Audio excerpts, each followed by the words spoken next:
यही मिल जाते हैं यार, क्या बताएं।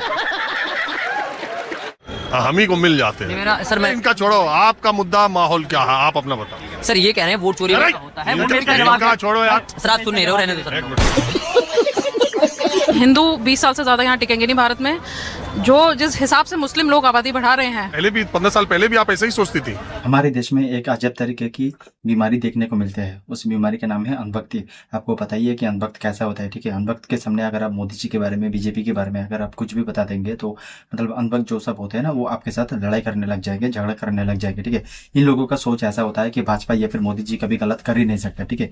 किसी को पार्टी को सपोर्ट करना अलग बात है, लेकिन उस पार्टी को हर एक कदम को सपोर्ट करना, मतलब ये जो सोचना है ना कि मतलब कुछ गलत कर ही नहीं सकता, ये गलत बात है, ठीक है। तो एक्चुअली क्या होता है ना, ये जब सब मतलब ये सब जो अंधभक्त होते हैं, ये सब अंधभक्त को जब मतलब कोई रिपोर्टर या फिर जनता जब रिलाई करते हैं ना, तो वो देखकर बहुत ही अच्छा लगता है। तो आज हम कुछ ऐसा ही वीडियो देखेंगे कि ये सब जो अंधभक्त होते हैं, ये सब अंधभक्त को कैसे रिपोर्टर ने मतलब रिलाई करते हैं, ठीक है। आपको पता ही है न्यूज़ 24 का राजीव रंजन जी बहुत ही अच्छी तरीके से ये सब अंधभक्त को पोल खोलते हैं, ठीक है, एक्सपोज करते हैं। तो ज्यादा बातें नहीं करेंगे, एक ही वीडियो के अंदर बहुत सारे अंधभक्त का एक्सपोज करने वाला वीडियो देखेंगे। ज्यादा बातें नहीं करेंगे, सबसे पहले आइए वीडियो को देख लेते हैं।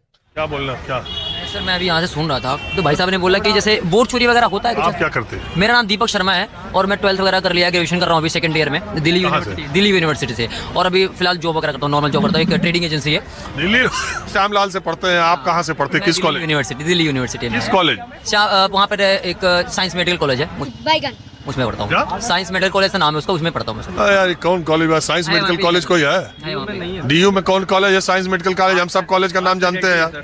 सर मैं आपको एक चीज बताता हूँ, सेकंड ईयर तक गया था और उसके बाद मैंने छोड़ दिया फिलहाल अभी क्योंकि मेरा। तुम किस इन्होंने नाम बताया पुष्पेंद्र कुमार और कॉलेज बताया श्यामलाल, फिर इन्होंने बात की। पहले आप बताइए आपका नाम क्या है और आप किस कॉलेज में पढ़ते हैं उसका। ये साइंस मेडिकल कॉलेज कोई कॉलेज नहीं है। मेरा नाम यही मिल जाते हैं यार, क्या बताएं। हम ही को मिल जाते हैं। मेरा सर मैं कहता हूँ, मैंने अभी दिल्ली यूनिवर्सिटी में पढ़ता था, पर छोड़ दिया मैंने। किस कॉलेज में है ये कॉलेज? सर नाम नहीं बता सकता मैं। तब क्या पढ़ रहे थे?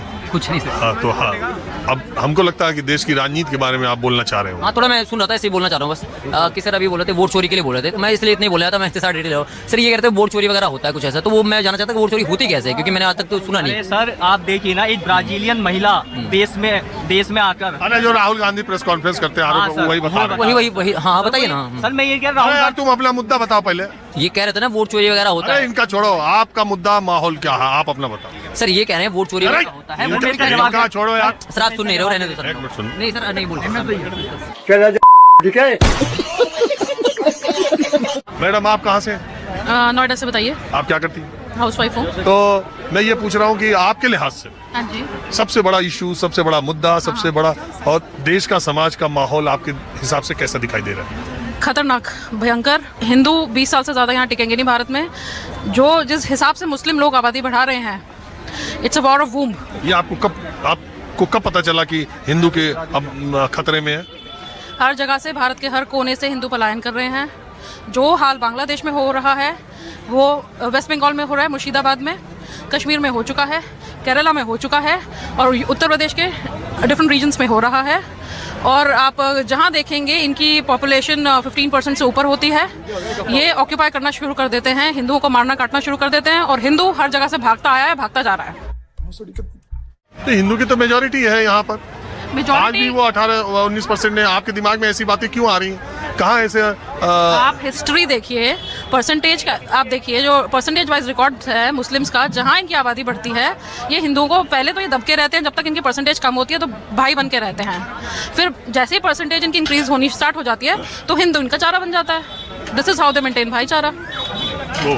तो मतलब आप ये मानती हैं कि मुसलमानों की बढ़ती आबादी एक सबसे बड़ा मुद्दा, सबसे बड़ा कंसर्न है आपके हिसाब से? अगर मुसलमानों की सिर्फ आबादी बढ़ रही होती और देश में कोई प्रॉब्लम नहीं होती तो it was okay, but the thing is विश्व में जहां भी मुसलमान हैं, इवन लंदन कहीं भी देख लीजिए, जहां मुसलमान थोड़े से इनको शरण दी जाती है, ये शरिया कानून लगाना चालू करते हैं और उसकी मांग करते हैं।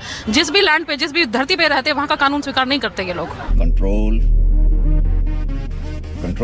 लेकिन मुसलमान देखिए ईरान में अपनी ही सरकार के खिलाफ मुल्लो ईरान छोड़ो तक का नारा लगा रहे हैं और अभी वहाँ के मेयर कुरान की शपथ ले रहे हैं। मेयर पद पर मुसलमान चुना गया। आप हमारे देश की बात कीजिए, हमारा कश्मीर जो है क्या था, कश्मीर की हिस्ट्री क्या थी। अच्छा, आप इतिहास की बात करें। इतिहास से लेकर वर्तमान तक कश्मीर हमारे हाथ से क्यों गया।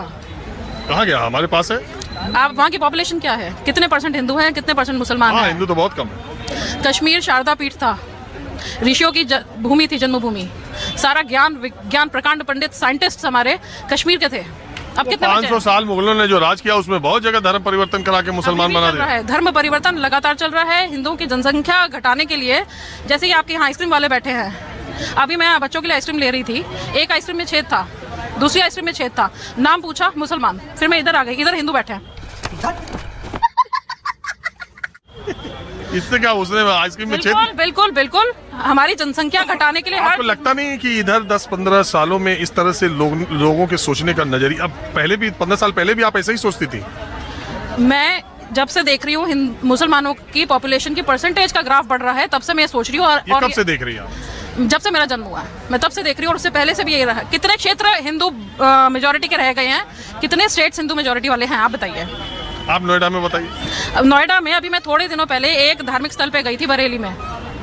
मैं नोएडा से बरेली की जो मेरी यात्रा थी, दोनों तरफ मुसलमानों के गांव non stop. It was a terror moving there. मुसलमान जहाँ है वहाँ टेरर है। हमें तो बहुत डर लगता है भाई, छोड़ते कहाँ ये, छोड़ेंगे थोड़ी, आपको भी नहीं छोड़ेंगे ये।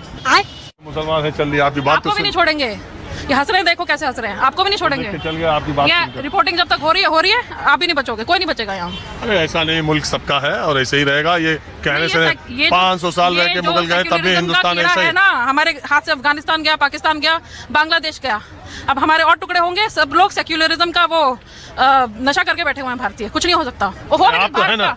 भारत का हो भी कुछ नहीं सकता। हम तो प्रयास भी नहीं कर रहे हैं कि कुछ होगा, क्योंकि हिंदू जितना मूर्ख प्राणी कोई हो नहीं सकता प्लेनेट पे। आपके मुद्दे क्या? आपको देश का माहौल कैसा लग रहा है? ठीक नहीं चल रहा। 4th इकोनॉमी बन गई जापान की। लार्जेस्ट इकोनॉमी तो मेरे हिसाब से जीडीपी इंक्रीज हुई इसलिए बनी और जीडीपी इंक्रीज तो पॉपुलेशन की वजह से भी होती है ना। जरूरी नहीं है कि डेवलपमेंट इस लेवल पे हो गया कि जीडीपी इंक्रीज हुई है, उसी हिसाब से पॉपुलेशन भी बढ़ी है। चाइना से आगे एक टाइम पे आ गए थे हम, तो उसका रिलेशन भी तो है ना जीडीपी बढ़ने से। काम करने वाले लोग भी तो बढ़ गए, तभी तो जीडीपी बढ़ी है, ऐसे थोड़ी बढ़ी है। तो जीडीपी बढ़ने से ये नहीं कि देश का बहुत ज़्यादा विकास हो गया, मैं तो ये नहीं मानता। मैं हुआ है, ये बात नहीं है। 14 के बाद हुआ है, लेकिन 14 के बाद जितना मीडिया में दिखाया गया है कि हो रहा है, 14 से पहले नहीं दिखाया जाता था मेरे हिसाब से। गजब बेइज्जती है, क्योंकि बहुत चीज़ें 14 से पहले भी हुई हैं मेरे हिसाब से तो, लेकिन दिखा 14 के बाद ही रहे हैं, जितने उसको बढ़ा चढ़ा के दिखाया जा रहा है। अरे मीडिया सरकार का जितना गुणगान 14 के बाद कर रहा है। उससे पहले किसी ने नहीं किया उस सरकार का। पहले भी सरकारें थी, पहले भी एम्स खुलते थे, उसके बाद सिर्फ 5 एम्स खुले हैं। 10 पहले भी खुल चुके हैं ना, लेकिन उनका उतना गुणगान नहीं हो जितना उन 5 का हो गया इन 10 सालों में। तो वो चीज़ भी लगता है कि मीडिया सरकारों से सवाल करने में थोड़ा नहीं, बहुत हिचकिचाती है। थोड़ा क्या, बहुत ज़्यादा हिचकिचाती है।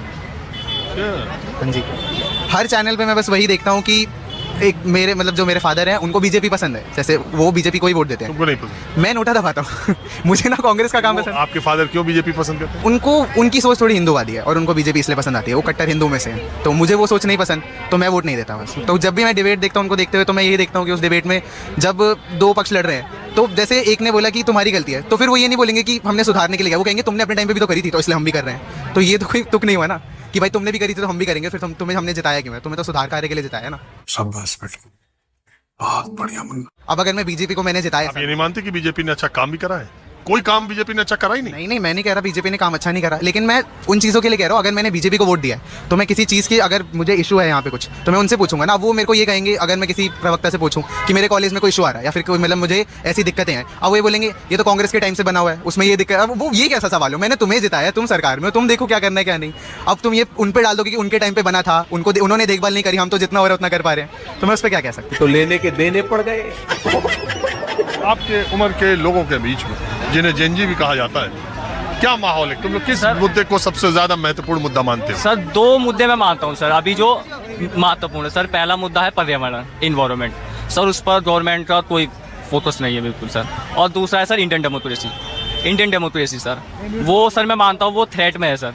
क्योंकि आप देखिए सर, अभी एक मुद्दा है कि वोट चोरी का सर, वो एक बहुत गंभीर मुद्दा है सर इंडियन डेमोक्रेसी के लिए। आप देखिए संस्था जो सुप्रीम कोर्ट और इलेक्शन कमीशन जो है वो गवर्नमेंट के फेवर में काम कर रहा है, बिल्कुल अपोजिशन की बात नहीं सुनी जा रही है सर। जो डेमोक्रेसी है सिर्फ सर रूलिंग पार्टी के लिए नहीं, मेनली जो है अपोजिशंस के लिए है। क्योंकि आप किसी भी देश में चला, रूलिंग पार्टी तो हर जगह है सर, लेकिन अपोजिशन हर जगह नहीं है। मैं मानता हूँ इंडियन डेमोक्रेसी में अपोजिशन का बहुत अहम रोल है सर। शाबाश बेटा, तो आपको ऐसा क्यों लगता है कि डेमोक्रेसी खतरे में है? सर, और डेमोक्रेसी- ऐसा तो चुनाव हो रहा है, अपोजिशन पार्टीज भी जीत रही हैं। अभी हालिया लोकसभा का चुनाव हुआ तो रूलिंग पार्टी की सीटें बहुत कम हो गई।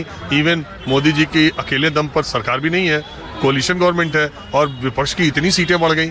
तब आपको ऐसा क्यों लगता सर, है? मैं अभी जो चुनाव हुए उसमें भी आप देख लीजिए। उसका मैं जवाब दूं। सर आप ये बताइए कि जब कोई चोर चोरी करता है सर, वो बड़ी शातिर तरीके से करता है ताकि दूसरे व्यक्ति को उसका एहसास ना हो सर। अभी भी मोदी जी पावर में है ना सर, ऐसा तो नहीं मोदी जी पावर में नहीं है, अभी प्राइम मिनिस्टर है, अभी प्राइम मिनिस्टर है ना सर, यही है सर। सबकी अपनी अपनी राय है और हर तरह की राय मैं सामने रखने की कोशिश करता हूँ। समाज में किस तरह से लोगों का समझना है, सोचना है और किस किस तरीके से अब लोग सोच रहे हैं और बोल भी रहे हैं। तुम चुल्लू भर पानी में जाके डूब के मर जाओ। गाइस ये थे वीडियो आपको कैसा लगा कमेंट करके जरूर बताना। आपने वीडियो में ये देखा कि कैसे राजीव रंजन जी एक पत्रकार होके कैसे मतलब ये सब जो अनभक्त होते हैं ना, ये सब अनभक्त को अपने तरीके से कैसे एक्सपोज करते हैं। ठीक है, वीडियो देखकर आपको कैसा लगा कमेंट करके जरूर बताना। और यहाँ पे आपने जितने सारे अनभक्त का वीडियो देखा, कौन सा अनभक्त का वीडियो आपको सबसे अच्छा लगा वो भी कमेंट करके बता देना। और ऐसे ही वीडियो देखने के लिए इस चैनल को भी सब्सक्राइब कर देना। मिलता है अगले नए वीडियो पे।